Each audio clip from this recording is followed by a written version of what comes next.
Bagaimana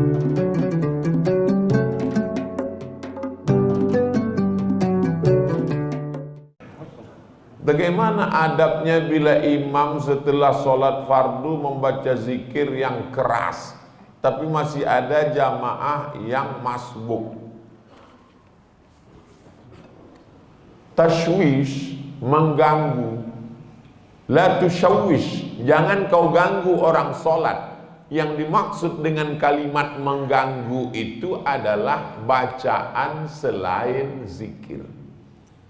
Ada orang sholat, Allahu Akbar, tiba-tiba dia di samping nyanyi. Itu namanya mengganggu. Tapi kalau ada orang sholat, yang lain yang sebelah subhanallah, subhanallah, subhanallah, apakah terganggu? Tidak. Yang terganggu dengan subhanallah itu setan. Kenapa? Karena bacaan zikir dengan sholat isinya sama. Aqimis sholata li zikri, dirikanlah sholat untuk zikir mengingat aku. Orang yang berzikir sama circle-nya, sama signalnya. Orang yang berzikir mengingat Allah, orang yang sholat mengingat Allah. Orang yang sama-sama mengingat Allah tidak saling mengganggu dan tidak saling terganggu. Jadi kalau ada orang sholat, orang sebelah itu berzikir, tapi zikirnya mengganggu, dua kemungkinan. Yang sholat itu setan atau yang berzikir itu setan. Dia udah tahu bahwa zikir itu tidak terlalu kuat, tidak terlalu pelan. Subhanallah, subhanallah. Udah tahu ada orang sholat, kuat-kuat matanya ke situ lah. Subhanallah, subhanallah. Ini setan. Ini setan yang sedang berzikir. Pak Ustadz, zikir setelah selesai sholat itu kan zikirnya sir. Itu menurut mazhab Syafi'i. Zikirnya jahar, mazhab muridnya Imam Syafi'i, namanya Hambali, Imam Ahmad bin Hambal. Menurut mazhab Syafi'i, berzikir itu jahar sementara makmumnya tahu.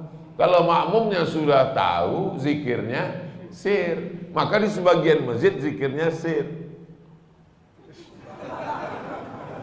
Pas imam ditanya, Pak Imam zikirnya kok enggak jahar? Makmumnya udah tahu. Ustaz Somad kalau jadi imam bacanya, saya kalau jadi imam zikir saya jahar. Kenapa Ustaz enggak baca sir? Karena makmum saya ada 3 orang enggak tahu.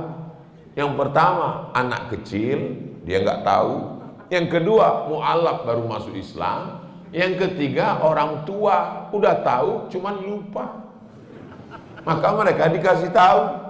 Anak-anak ini pulang ke rumah, nanti ditanya sama emaknya, nah zikir di masjid tadi apa? Tapi kalau saya zikir kuat dia tahu, subhanallah, subhanallah, tapi tidak terlalu kuat. Nggak mungkin juga orang di masjid zikir sampai subhanallah, subhanallah. Kau zikir apa ngamuk?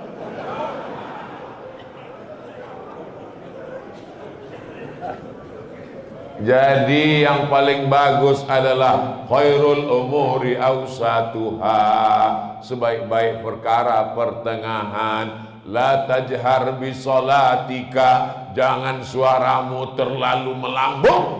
Wala tukhafit biha, jangan pula terlalu tersembunyi.